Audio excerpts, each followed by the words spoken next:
welcome to Super Talk Show. It's so nice to have you joining us from Berkeley. Hi, it's so nice. It's so nice to be here.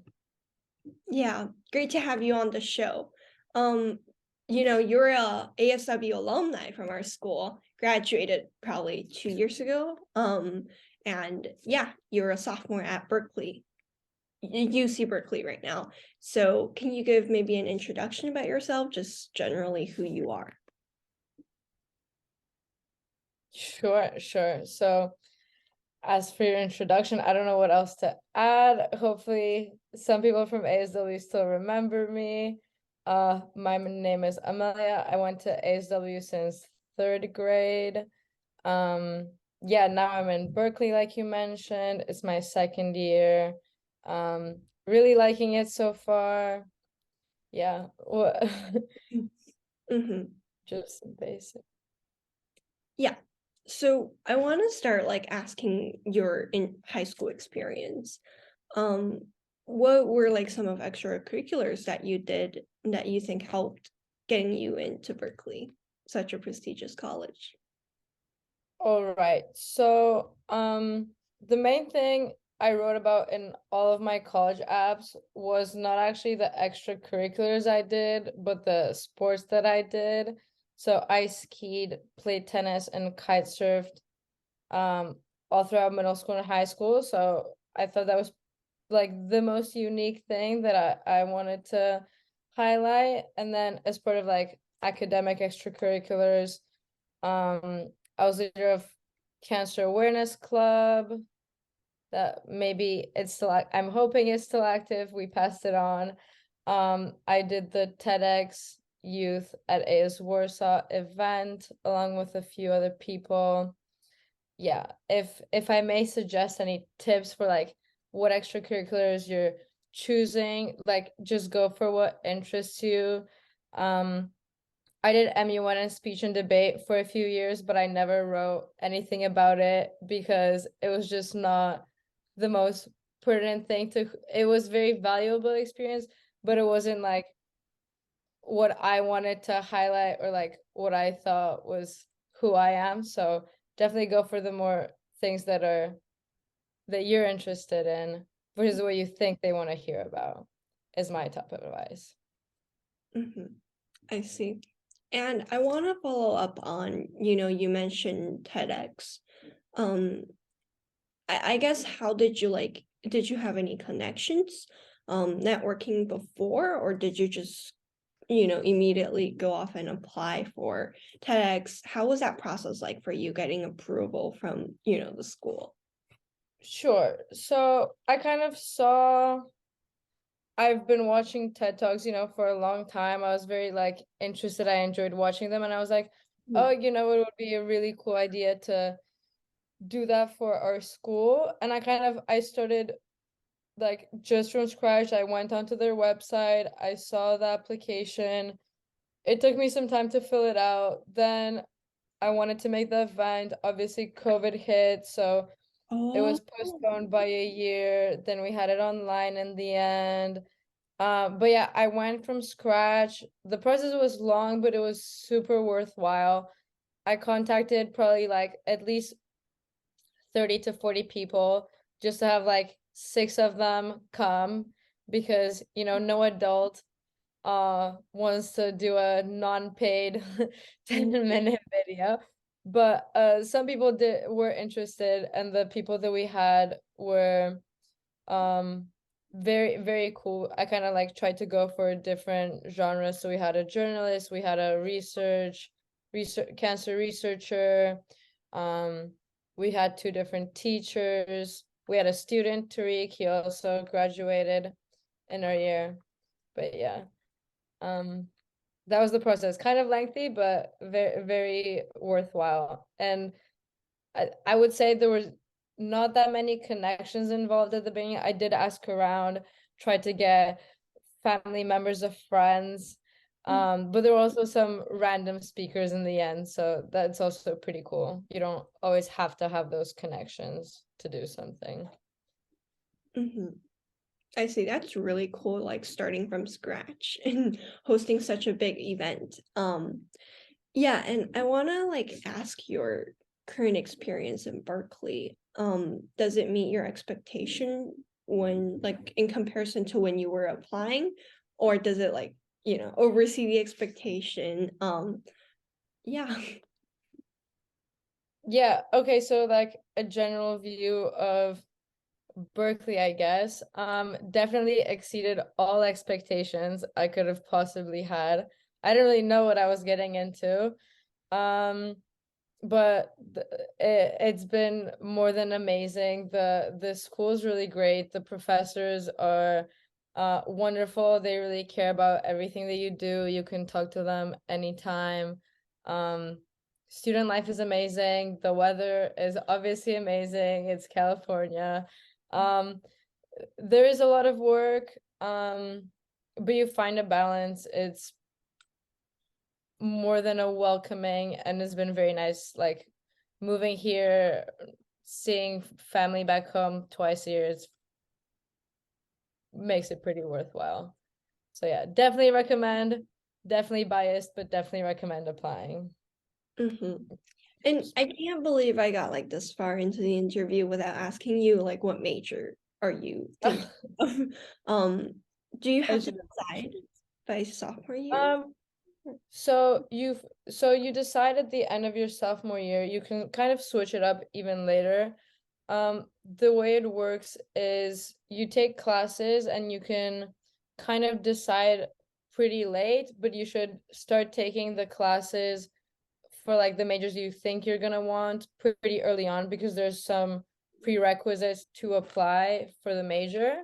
I'm currently a molecular and cellular biology major with a specialization in neurobiology, that's the title, and a minor in data science. So you can also ask me any Oh, questions about course content, stuff like that. well, I guess the first one that popped up is that because it's like so STEM based, how hard do you find the class? Um, I can show you my notebooks.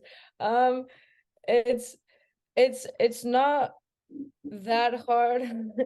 If I may put it, you just sometimes you have no idea what's going on. I'm taking organic chemistry right now, and it's just a bunch of hexagons on a paper and a bunch of arrows and lines and dots. But um, it what can I say? It's like any STEM class, you have to put in the work, do the homework, survive the exams.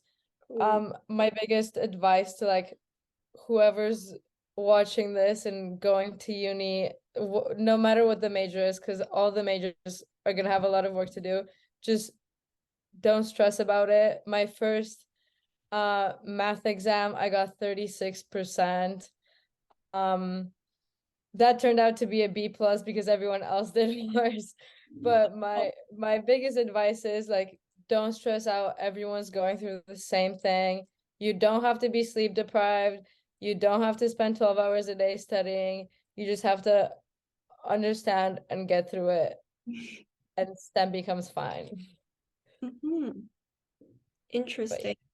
Um, so I guess John also talked about this, but there's a hot take. Is DP harder than IB? Sorry. Is DP like from your experience harder than your time at Berkeley, or was it the other way? Because I know like what they've gone through from the IB process for many high school students, it was also like probably not as, but almost equally challenging as what you mentioned about STEM in Berkeley. So what do you think? all right. So where do we begin? I've talked about this with a lot of people, and I hear that other universities are easier than the IB for a lot of alumni at ASW. That is not the case for me. 100% not.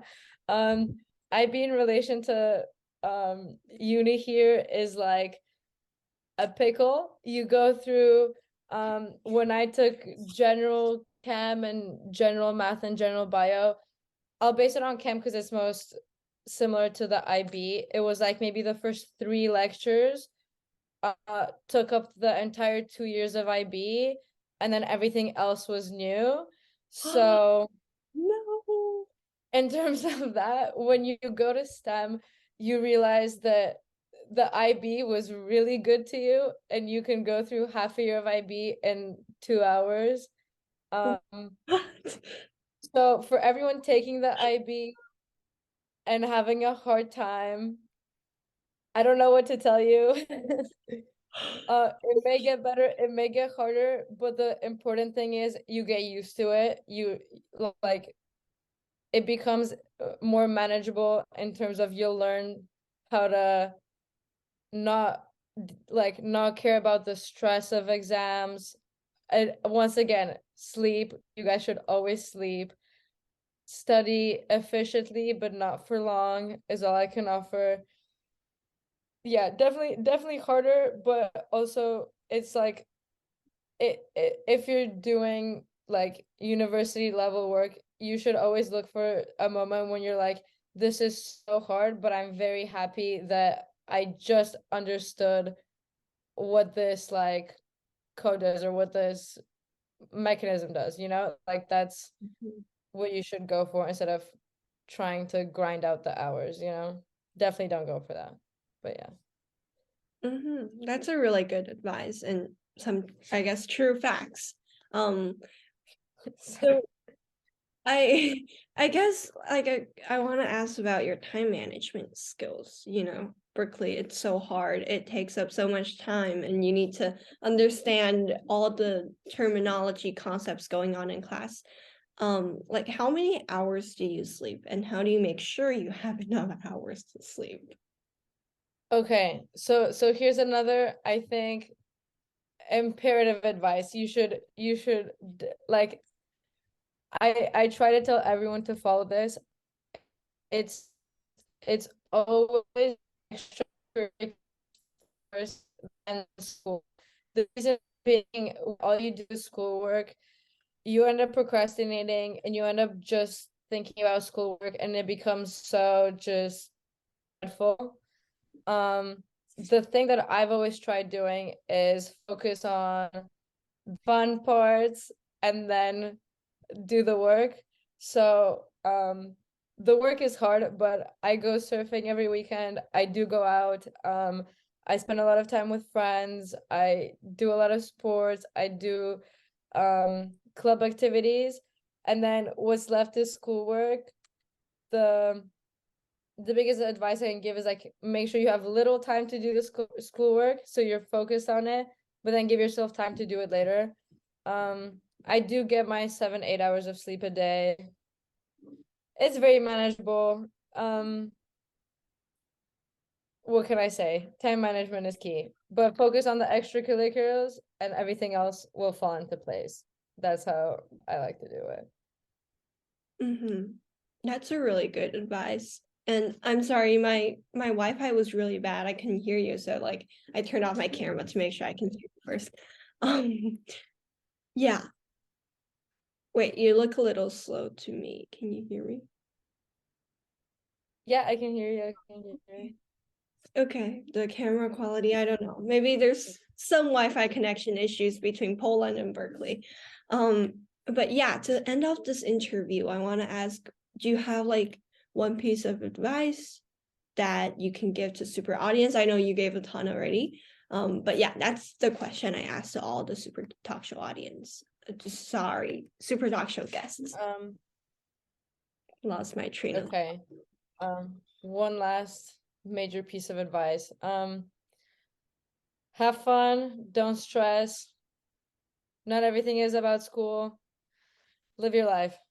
Everything will be fine. The IB, you'll be fine. Don't worry about it. That's my biggest advice. Don't stress.